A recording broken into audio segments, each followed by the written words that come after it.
Lumière.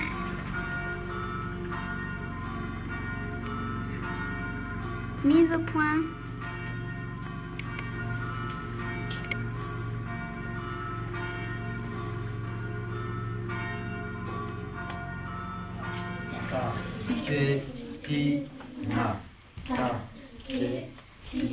Nous sommes des enfants d'une classe de CM1 de l'école primaire du Buisson de Cadon, en Dordogne. On nous a donné une mission, savoir si l'homme préhistorique jouait de la musique. Pour mener à bien notre enquête, nous avons dû affronter 1000 dangers.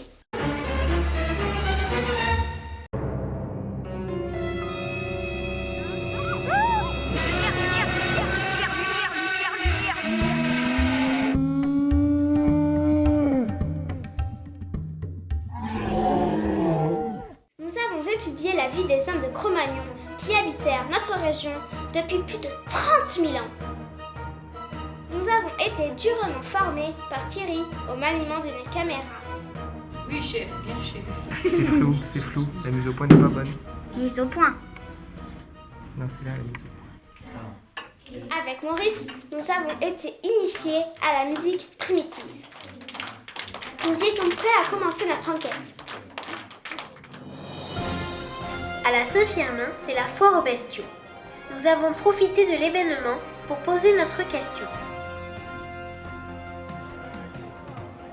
L'homme préhistorique joue-t-il de la musique? Ah oui, beaucoup. Il jouait souvent de la batterie, de l'harmonica. Et il faisait la fête souvent pour les vendanges, pour les moissons. Et il chantait.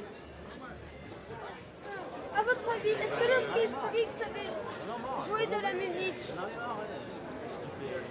D'après moi, oui. Allez, pour l'époque, oui.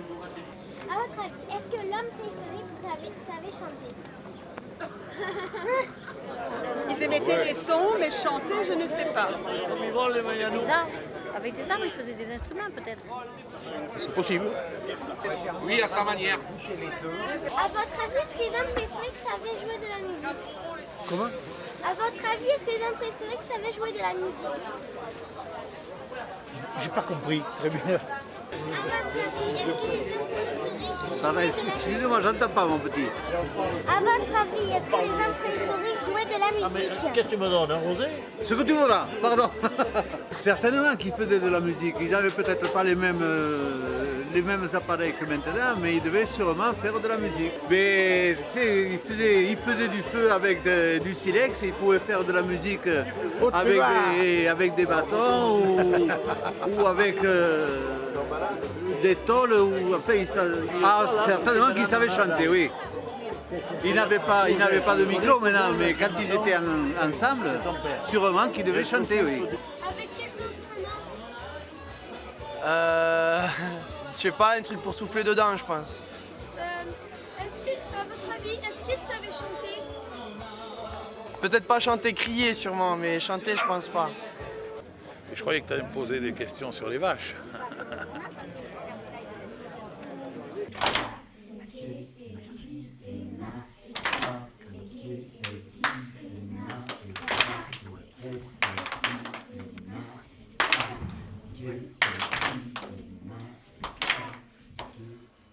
Alors le taketina, donc, ce sont 4 petits mots qu'on prononce régulièrement, qui nous servent à obtenir ce qu'on appelle un tempo, c'est-à-dire quelque chose de régulier, et les 4 petits mots qui marquent le temps et qu'on répète sans arrêt.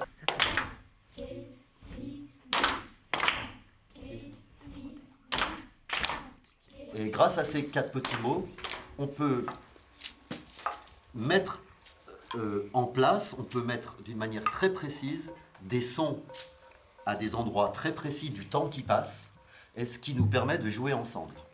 Alors, je ne pourrais pas l'affirmer, puisque je pense que personne ne pourrait dire que les gens qui vivaient à la préhistoire avaient ce système, mais ce qu'on peut dire, c'est que quand on écoute des musiques qui sont jouées aujourd'hui encore chez des peuples, par exemple des peuples qui vivent en Amazonie, au cœur de la forêt d'Amazonie, ou les peuples papous dans certaines îles vers l'Asie, par là-bas, eh bien on s'aperçoit que tous ces peuples jouent des musiques qui sont très rythmiques, c'est-à-dire où le rythme presque est avant même la mélodie. Hein. Et ce taketina, bien, c'est un outil qui nous permet d'être justement juste rythmiquement.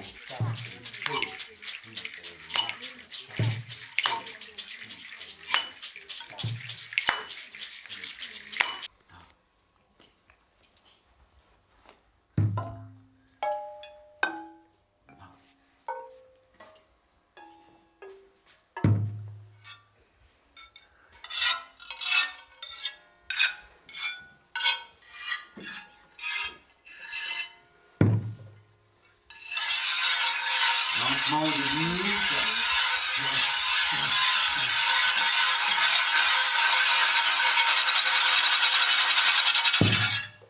Ça tourne. Essaye de rester bien cadré sans trop bouger, d'accord? Tu bouges pas, tu vois. On va continuer parce qu'il y a les falaises. Nous habitons le pays de l'Homme. C'est dans la vallée de la Vézère, aux Aïzis de Taillac, que l'on a découvert les premiers squelettes d'hommes de Cro-Magnon. La région est pleine de grottes préhistoriques. Alors remets-toi au départ, parce que là t'es démarré trop vite. T'es cadré? Allez, vas-y, doucement, doucement. Tu continues, tu peux un peu plus vite quand même. Hein. Doucement. C'est pas mal, Nathan. C'est bien. C'est pas mal. Tu t'arrêtes doucement la manette, tu t'arrêtes doucement.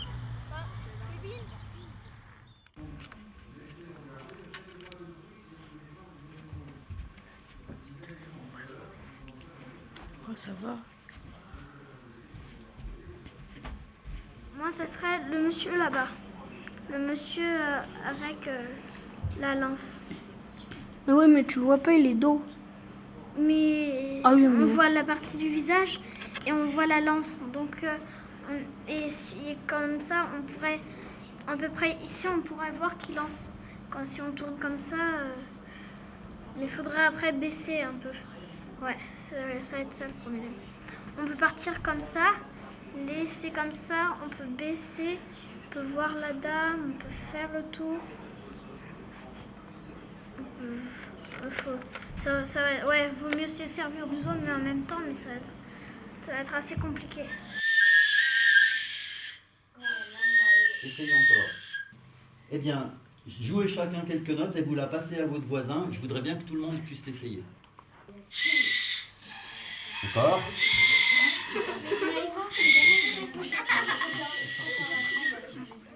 Ouais, elle est un peu plus facile, c'est vrai. Mais là-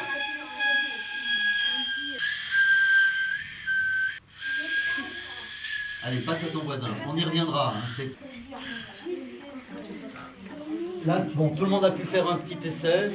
Maintenant, je pose la question.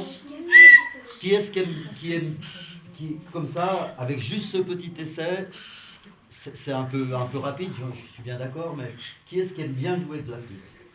Tout le monde? Ah mince alors.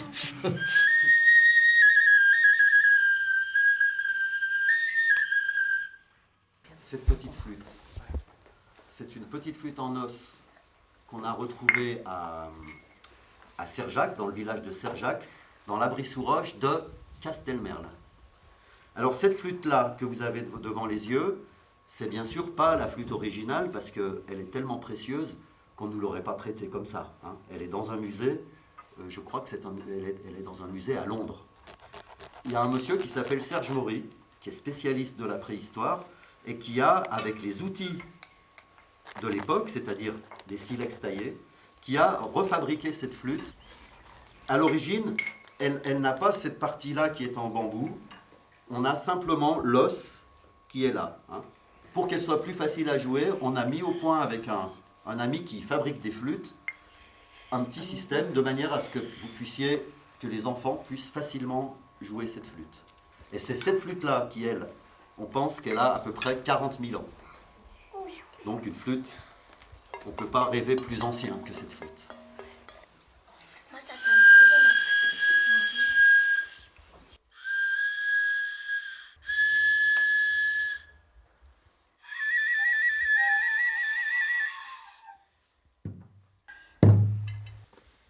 Avec Maurice, nous nous sommes rendus au village de Serjac, chez Monsieur Castanet, voir son petit musée de préhistoire. Monsieur Castanet, bonjour, comment ça va? Ça va. C'est ici, à Castelmerle, lors de fouilles préhistoriques, que l'on a trouvé la flûte en os. Maurice aimerait bien essayer la copie de cette flûte qu'il ne connaît pas. Mon père, en réalité, avait commencé les recherches dans le vallon de Castelmerle en 1903. Voilà, et il n'avait jamais entendu parler de cette flûte. Et voilà, alors, ça nous a pas mal intrigué, évidemment, cette histoire de flûte. Parce que ce monsieur m'a dit, moi, monsieur Newcomer, qui est mon ami, qui est directeur du British Museum, m'a confié cette copie pour que je vienne, parce que j'avais décidé de venir en Périgord, pour que je puisse jouer de cette flûte dans le cadre où elle a été trouvée. C'est la seconde copie, si vous voulez, de l'original. J'aurais bien aimé l'essayer, moi, cette flûte. Alors, c'est une flûte à encoche.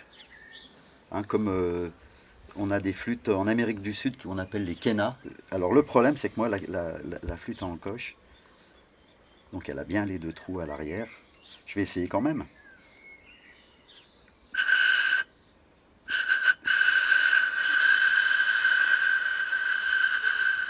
Alors bon, moi j'ai pas l'habitude de jouer de l'encoche. Je vais tricher, je vais essayer à l'envers, carrément, pour voir dans la position de la flûte orientale en fait, qu'on appelle le naï.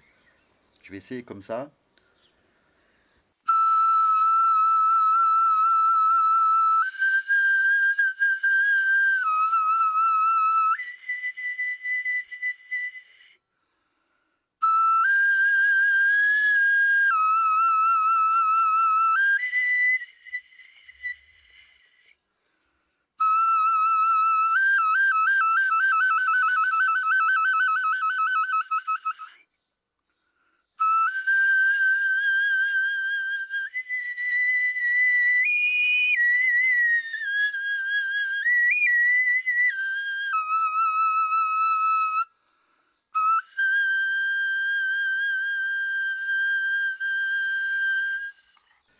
Alors bon, c'est un peu une tricherie parce que normalement, il faudrait quand même la jouer dans ce sens-là. Hein. On a donc ce petit jeu ce petit lithophone qu'on joue collectivement. Et puis on a tout un tas de petites percussions en bois. Ouais. On a la voix, on a les flûtes.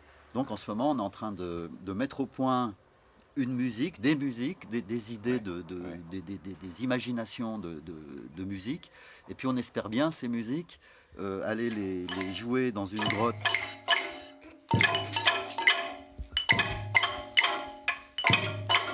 Attention.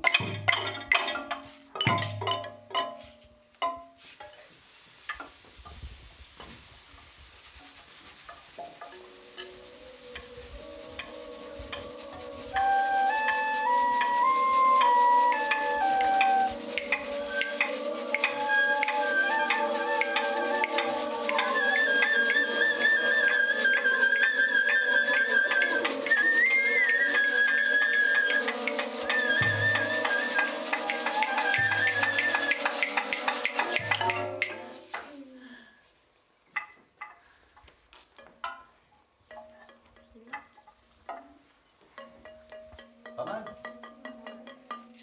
Alors tout ça, quand on va être dans la caverne, ça va prendre une autre dimension. Il y a plein de possibilités en termes de musique, mais on retrouve malheureusement pas beaucoup de choses.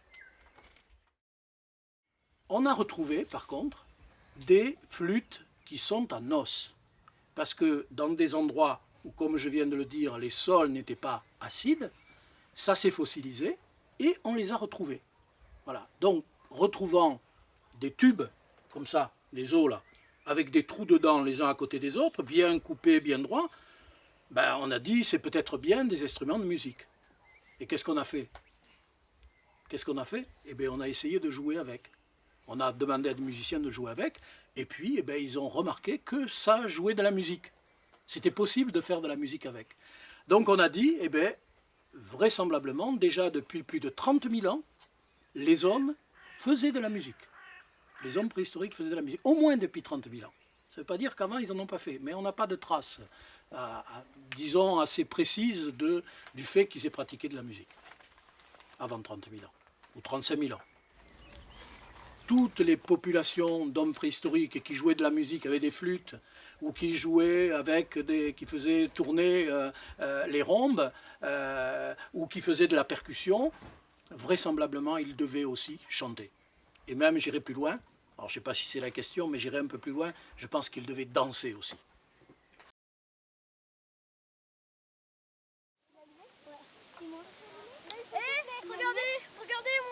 Regardez-moi. Il a allumé, moi. Il a allumé ou pas? Non. Joyeux anniversaire. Il s'est allumé. Il allume.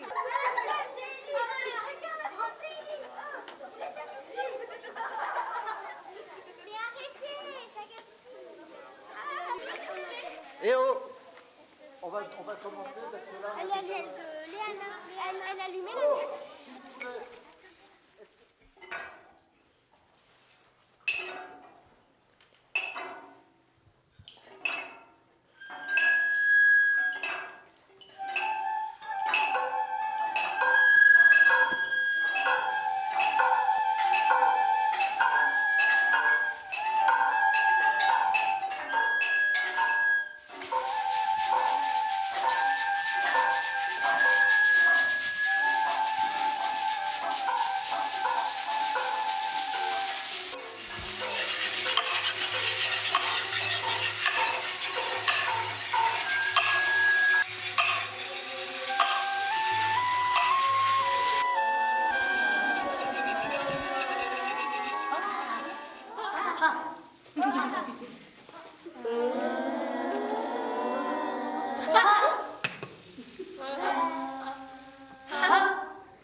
Allez, on met les instruments dans les caisses. Élie, va chercher la caisse. Et ça, on est où ça? Oui, je suis pas là. On est où ce truc?